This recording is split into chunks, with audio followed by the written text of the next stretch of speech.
Good afternoon, ladies and gentlemen. Randy Brunson with Centurion Advisory Group back on the podcast Stewarding Family Wealth. And it is my great pleasure to have in the studio with us today Mr. Randy Redner, the Executive Director of Community Foundation of Northeast Georgia, and the lady that actually knows what's going on at Community Foundation, Miss Britt That she does. Ramroop. So welcome to both of you. Glad you're here. Thank you for having us. Thank you, Randy. Absolutely. My other brother, Randy. I like it. I like it. I know.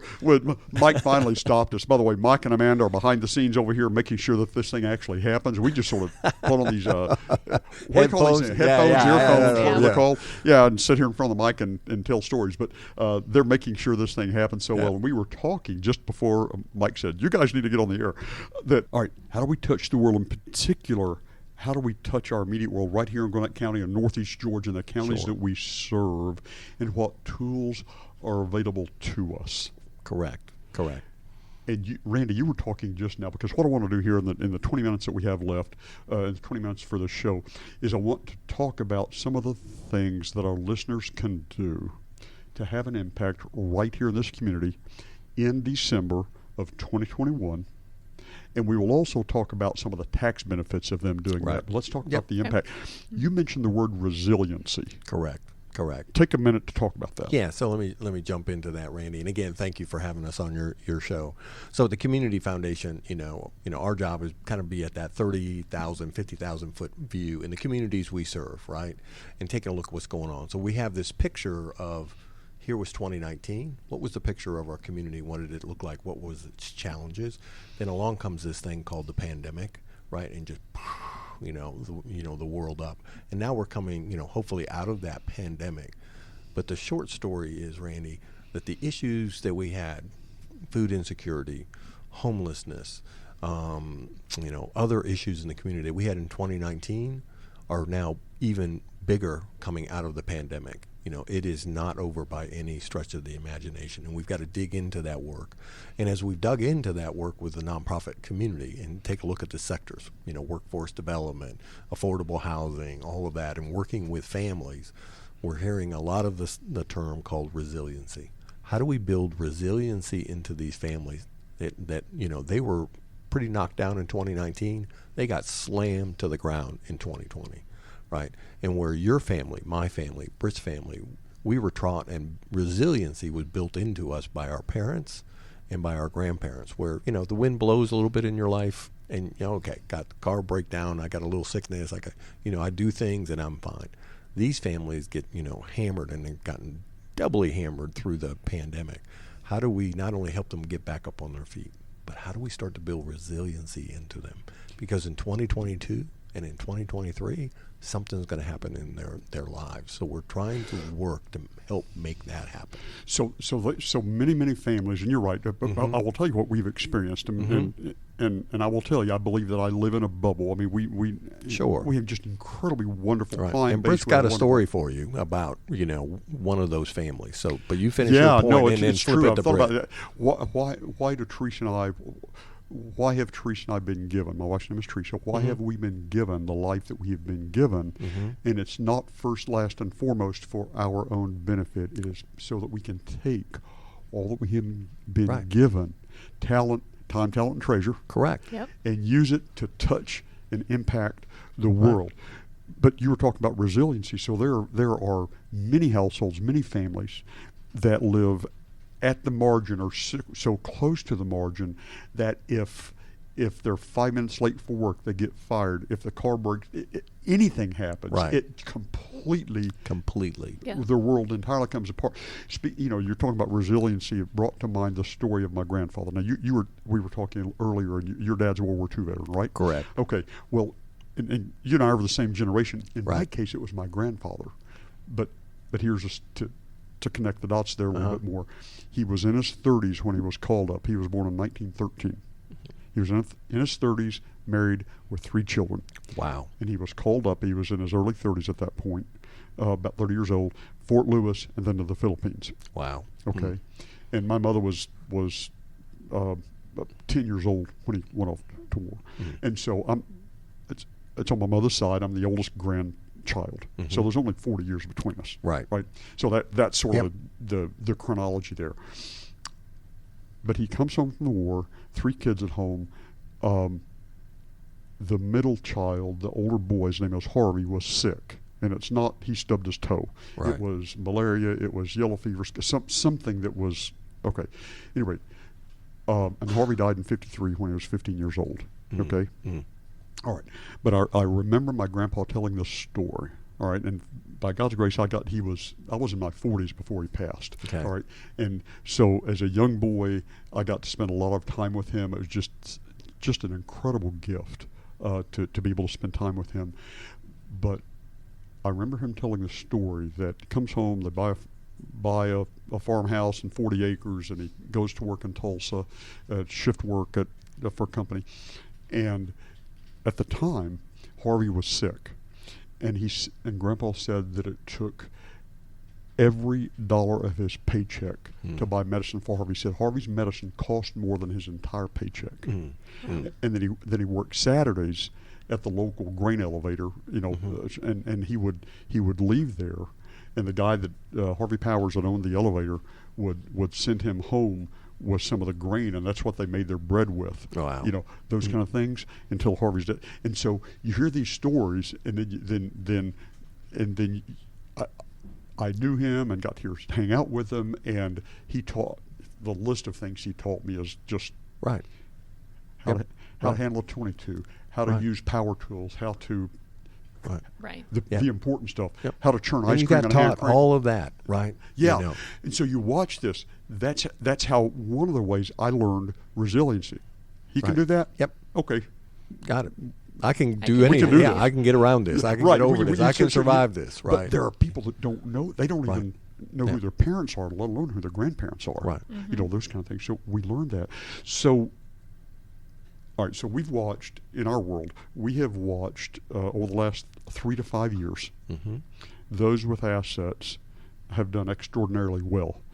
Their business interests are more valuable today than they were 5 years ago. Their real estate's more valuable today than it was 5 years ago.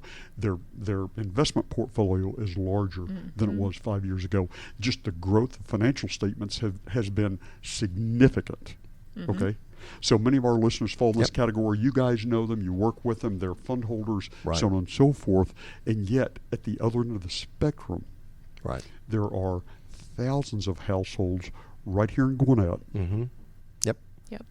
who are living at the margins, who may or may not have enough to eat, who may have a place to live tonight or may not.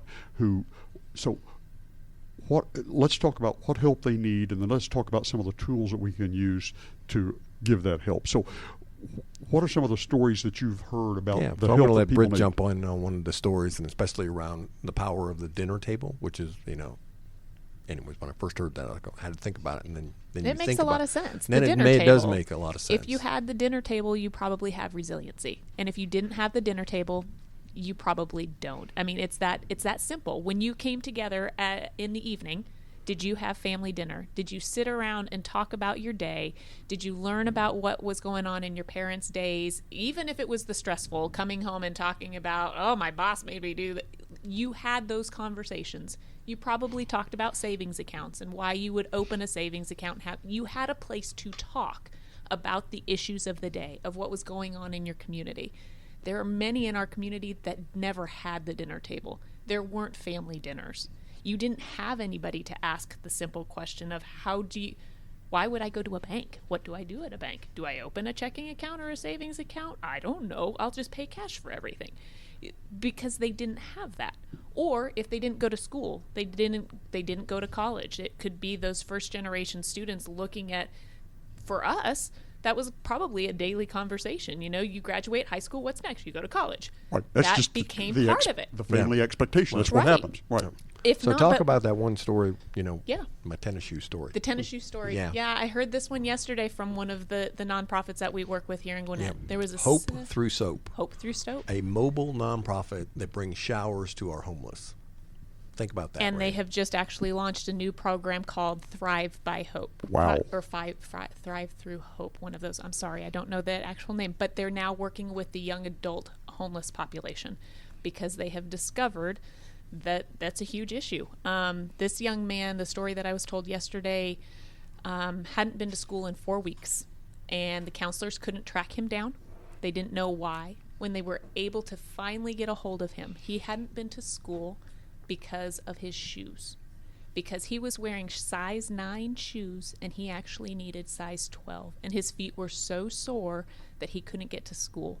That he didn't want to walk the hallways because his feet hurt so bad. And he could not go home and ask his mom to buy him a new pair of shoes because financially it wasn't there. They knew it was so tight. They were living in an extended stay motel. Mm-hmm. That's homeless. That's not a house. Right. That's a motel, right? So that's right. If you're using that weekly paycheck to pay for a hotel room, he was not going to burden his mom with the fact that his shoes were too small.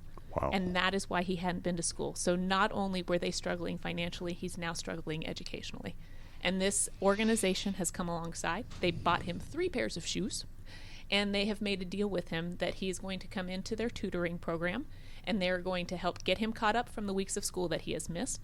And then they are going to, they've made a deal that if he can get his grades up and hold his grades up through the end of the year, that he can then hopefully see a dream come true. He's always wanted to try out for the football team, but he hasn't been able to because financially he can't afford it.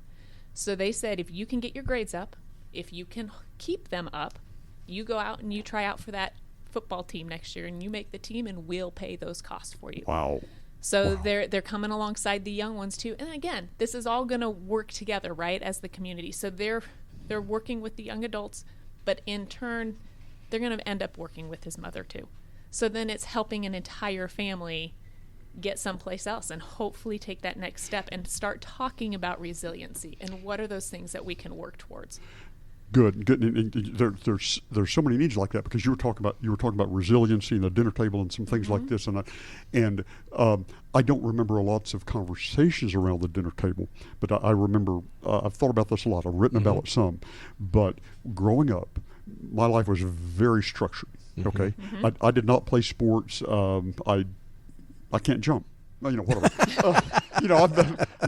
And somebody said, "Do you run or jog?" I said, "Well, nobody's chasing me, so why should I?" But life is completely proscribed by work, extended family get-togethers, church, and school. Mm-hmm. My dad had a day job, was a pastor. Now it's called bivocational. Then you had 2 jobs, so that was it. Wow. But during high school, middle school and high school, I remember, because Mom and Dad both worked away from home, that my brother and sister and I, we were each assigned household responsibilities. We didn't get paid for it, but we did get a home. Right. And it's critical for children. Okay, and so many miss out on this, to be fully engaged and involved in the good functioning of the home.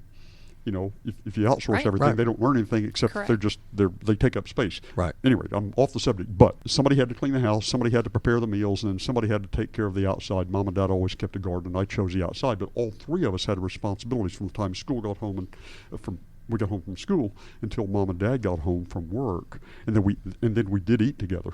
We had a meal together, but that and then that other structure where life was very structured. And yes, we went to high school at some little. You were talking about small towns. Yes, this was a small town in Oklahoma, 3,000 people when everybody was home and not on vacation. And those kind of things. And so some of our teachers were people who had been in high school with my parents, and you just couldn't get away with anything. The bar was high, and the expectations were such, and you sort of walk the straight and narrow. And if you hung out by the ball field and smoked cigarettes, you were the greasers that you just didn't want to do that. Right. So, but that thing that I just described, it is a time and place that no longer exists for the most part.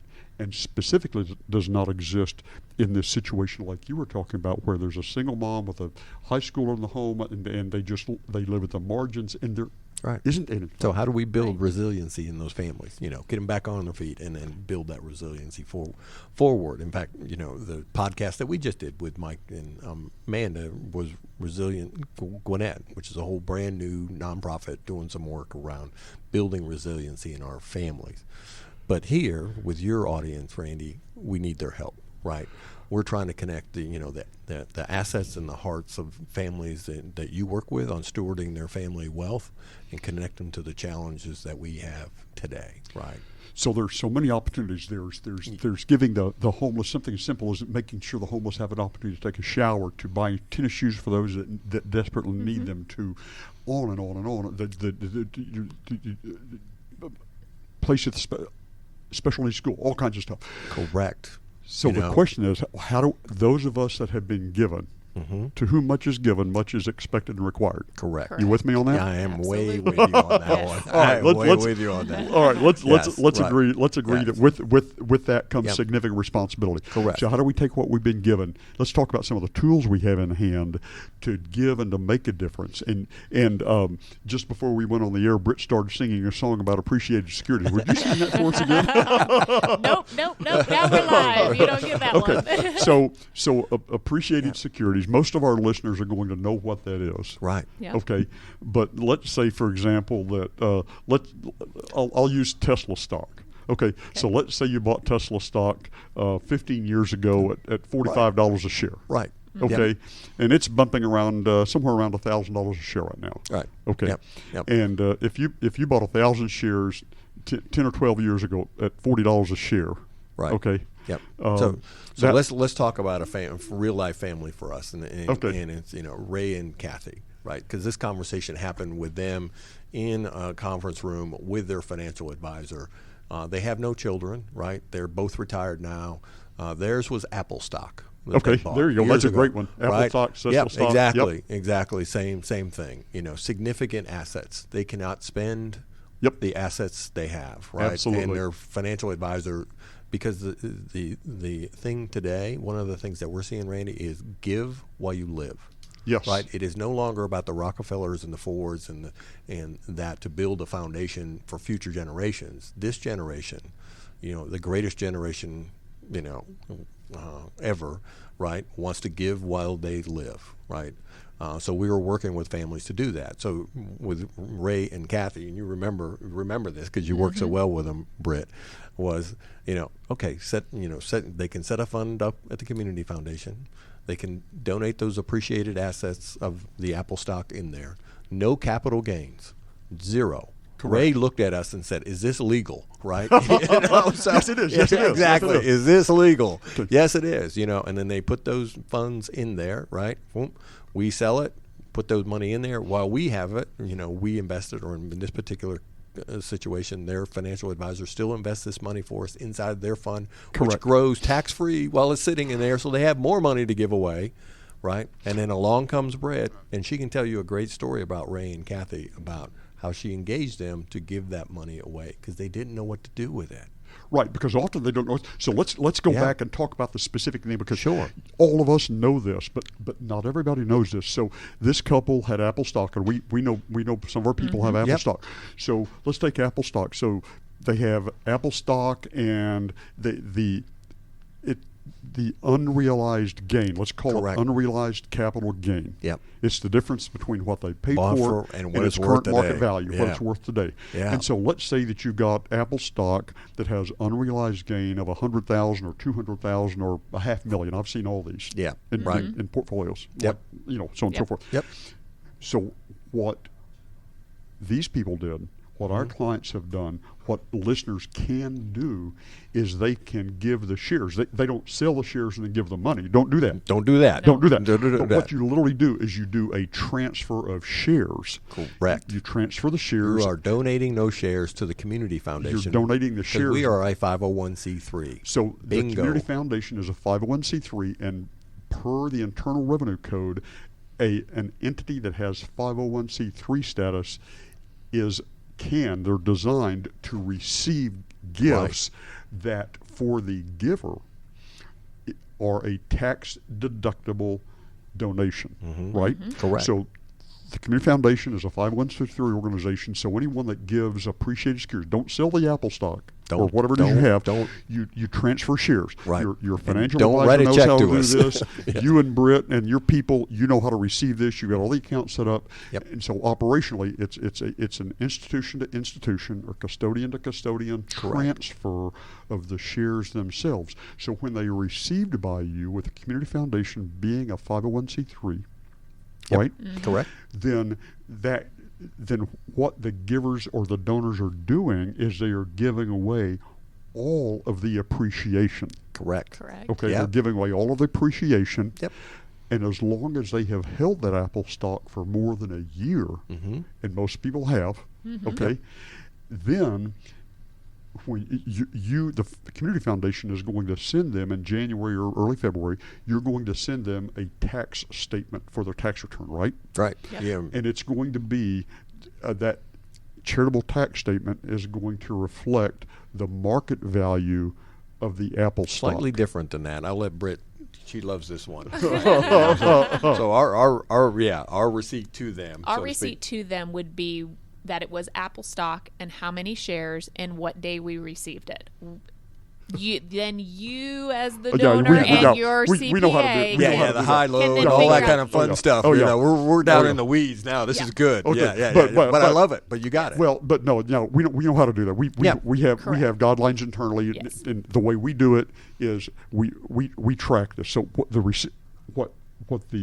what the donor's going to get is they're going to get a statement saying that we received X number of shares from you, and we received it on this day. Correct. Okay. Then internally, what we do and what most financial advisors do, I would expect. Now, I don't know the answer to that question, but I can tell you what we do is, believe it or not, we track all this in excruciating detail. That's why we love you, Randy. My team knows that phrase, excruciating detail. It makes them twitch when I say that sometimes.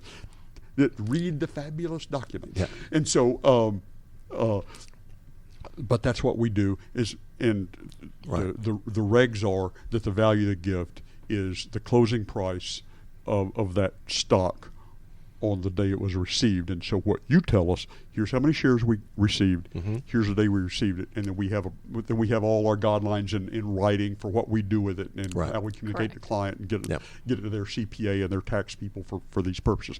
But that gift, then, the value of it is fully deductible to these people. The couple you're referencing, our people, it's fully deductible as a charitable gift in 2021. So if I paid $50,000 for Apple stock and it's now worth $250,000, if I give that entire block of shares away, then I get a $250,000 charitable gift. Correct. Now you get more, Randy. Okay, so here's a question for you. For 2021, let's use the Apple. Let's carry on with this $50,250. So we paid $50,000 for Apple stock some years ago. It's now worth $250,000. We give it to the Community Foundation. Okay. It's fully deductible at market value for $250,000. Right. In 2021, like in 2020. Now this is 2020 and 2021. The rules are a little different, right? Okay. Correct. Okay, is it true that on that kind of a gift, it's fully deductible up to 100% of their AGI? That's my understanding. Yes. Yes. So the two Randys that are here in the studio today, we believe. Right. We're pretty. That this is neither tax nor legal advice, and please consult your tax and legal advisors about the specifics. Yes. Right. Is that a good disclaimer? Yes. Thank you. Very good. Very good. I gotta cover the You bases just made here. my CFO happy. So she won't get excited. That's right. Right. But for 2021, instead of having the 50% limit on deductibility of charitable gifts, it goes up to 100% of AGI. So if your AGI this year is $250 and you make 250 charitable deductions, this is a very simple illustration. Right. Then it's 100% deductible all the way up to 100% of your AGI. Right. Which is a sweet spot. Sweet. It's outstanding. Yeah. So we can do these things, and then we can do these things like tennis shoes for these people, or make sure that the people that need food that don't have food to eat. All these things we can do to enhance our community. And another key thing for your listeners to know is that money is going to go into a donor advised fund for them, and that money can sit there. There is no requirement to distribute, Randy. So a lot of people do, and we will see it this month in December. Right. bunching, right? They will put a bunch of money in to their donor advised fund, get all those tax benefits you just talked about, but they don't have to give that money out by the end of December this year or next year or next year. It can sit there for no requirement to distribute. Right. So let's talk about that for a minute. So when we Sure. make this gift, Yep. I know these things, you know these things, but Yep. maybe our listeners don't. Yep. So when we make these gifts, we're not just giving it to Randy and Britt and your Correct. your executive No, board no. to just sprinkle around. You can if Gwinnett you County want, but I don't. Okay. So really, the way that a best case scenario here, Yeah. the gift is made. Right. The Community Foundation does give the charitable tax statement as Britt described. Okay. Right. But the dollars themselves go into a donor advised fund. Right. So Which- Ray and Kathy, our example, got their donor advised fund, all seeded by their Apple stock. Okay, so they set up a donor advised fund, which means that they get the current year tax benefit of it. They get the current year tax benefit. Boy, you are on it today. Man, this is good. It's experience. It's something, but I like it. I like it, Randy. It's I tell the story. I'm a fan. I tell the story. Yeah, and we appreciate you being a fan. Donor advised fund, because you're right. We've had people. They've had a liquidity event, or they've had just a superb year, or their Yes. stock options vest if they have RSUs or stock units, and they want to give, but. Well, and the especially if they hard do thing- the giving at the end of the year, normally don't write it out of your checking account. Go ahead and take care of these appreciated That's right. assets, and That's then right. we'll give out of that, because then you don't have to worry about having already been No. taxed on those dollars in your checking No, account. to do the big giving, you give from assets, not from cash flow. You give appreciated assets. That's how you do your big giving. You give buildings. You Britt, give we're going to businesses, take this you guy give- on the road with us. I like it. you know? Well, if you study, There's a if you study T-shirt it- in here for you somewhere, Randy. I know. It's good. We're just so excited about this. It's wonderful to help people give well. Yes. But it goes into a donor advised fund, so you get your giving done, you get your tax benefit from it, but using a donor advised fund, we have the opportunity to separate the giving itself from making the final decision on the ultimate beneficiary of the gift, right? Correct. So we put it in a donor advised fund, because what's so frequent, and this year's a case study, there are a lot of business transactions taking place because of the threat Correct. of increased legislation, regulation, and taxation. Will Rogers said Right. it's a Yep. good thing we don't get all the government we pay for. Well, it's 100 years later, and we might now. But anyhow, so anyhow, Will Rogers, I love it. You pull it all in. so we give the donor advised fund, and it goes in. We give to the community foundation, and then for Lynn or for this or for that person or your for Wade and Cat, it goes into a donor advised fund and sits there, and their financial advisor can continue to manage it for their Correct. benefit, Yes. per the guidelines that they put in place for how their dollars are managed. Yep. And then over the next year or 2 or 5 or whatever time frame fits the giver, Right. fits the donor, then they can decide, okay, I want 5,000 to go here, 10,000 to go there, this much to go there. Right. Then they can make their ultimate giving decisions at a different time, rather than having to try to cram Right. the Right. giving decision itself and the ultimate beneficiary decision all into a 30-day time frame when they may not be ready to. Is that then the story? That's it. And that's where they intersect with Brett, right? To take this journey of generosity. 'Cause Yes. they may not know where they want to get this money, right? They Right. want to go do good, but how do we do it? When do we do it? Where do we do it? And Brett We can take some time, and we can take some field trips, and we can get to know organizations, so it's less transactional and it's more relational. Okay, so then what we want to do is we want to give let's go back to Apple stock. There's so many companies just off the charts in terms Right. of valuations. Is this a good time to buy? I don't know the answer to that question. We don't have time for that question. Let's keep moving. So you make the gift now. Right. So, because we can make that giving decision and evaluate the cash flow and the assets and answer the question how and whether this impacts long-term viability for the household. Right. Yep. We can Correct. do that. That's what financial advisors do. That's one of the things we do. But then we can do all of our ultimate giving later. Then our people, your clients, your fund holders can work with you. Okay, let's explore where the great needs are and match up the things that matter to us as a household. Match up the things that matter to us as a household with the needs and the causes in the community. Is that it? Yep. Connect people who care to causes that matter. That's Bingo. beautiful. That's beautiful. Before we wrap up, okay, we're 30 minutes into this conversation. One more thing we need to talk about. Sure. Okay. Now, some of our listeners have enough life experience to qualify for what are called required minimum distributions. That's not me and you, Randy. That's good. We're way too young for that. We're way too young. Way too young, maybe fudging a little bit, but we're not that far away. So, but we're not there. So any listener that's 72 or older is subject to required minimum distributions, or if they are a beneficiary of an IRA, they're subject to required minimum distributions. Correct. Okay, which means that the law says that at certain points as an IRA owner that you're required to take a certain amount of money out of your IRA. And for those of you that are in RMD territory, trust me, you know it. Okay, so let's talk to those of you in that category that are listening. Good. What you may know, and I don't know who's listening all the time, some of you know this, but the law does allow us from the required minimum distributions to make charitable gifts of those. All right. So RMD required minimum distributions are referred to as RMDs. Okay, a cousin to RMDs is something called qualified charitable distributions or QCDs. Right? Yep. Correct. So let me describe my understanding of how this works, and you tell me if this is your understanding and clarify this for me. Okay, so let's say I'm in RMD territory, and my RMD this year is $50,000. Right. Okay. Yep. It's roughly $1 million in an IRA. Okay. Many people with $1 million, $2 million, $3 million IRAs and more out here. Okay. Right. So let's say I've got $1 million IRA. I've got a $50,000 required distribution.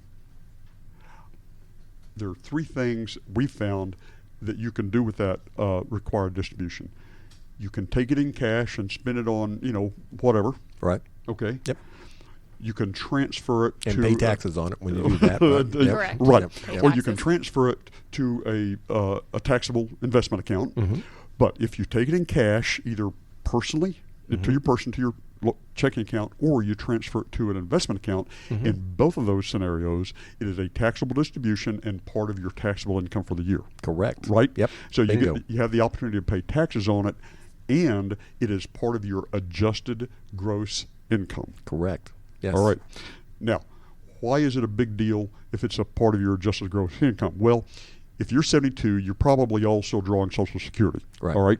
Now, FICA, who came to life in the early 1930s as a result of the Social Security Administration, has a granddaughter, and her name is Irma. I love it. I love it. Okay. Now, Irma. You are a storyteller. I like it. Yeah. I'm going to write about this. Okay, I'm going to write about Social Security. People are always afraid that Social Security is going away. Now, you need to study demographics. Social Security is not going away.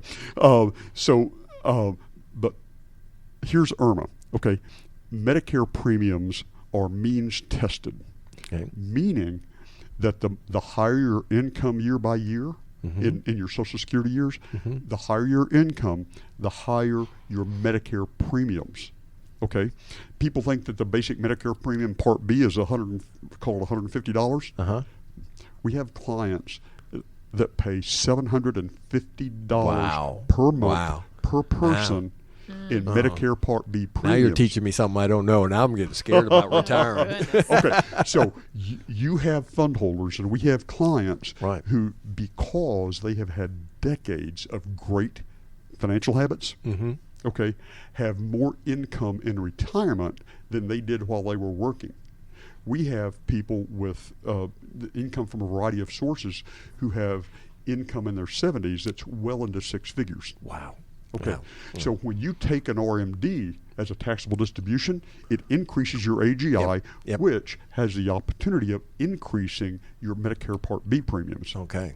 In very unpleasant ways. Now that's something new to me. That's very unpleasant ways. Now, so here's an option for you. Okay. Let me suggest that instead of an RMD as a taxable distribution, let's treat it as a qualified charitable distribution. So what you do is you open a donor-advised fund at the Community Foundation. Can't do it with the donor-advised fund.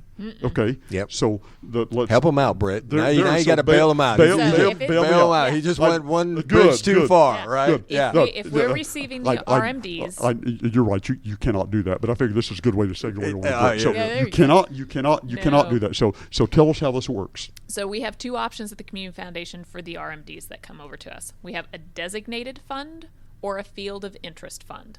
So really it means that the designated, you have to choose up front who your organization is that you're going to support with that RMD over time. It doesn't mean that we're going to have to turn around and spend the $50,000 at one time for your church if you wanted to do that, right? Sure. It means that we just have to say, this is going to be for my church, but then I'm going to do my $1,000 a month tithing for them over the course of whatever time. So that's designated. We have to say who that is.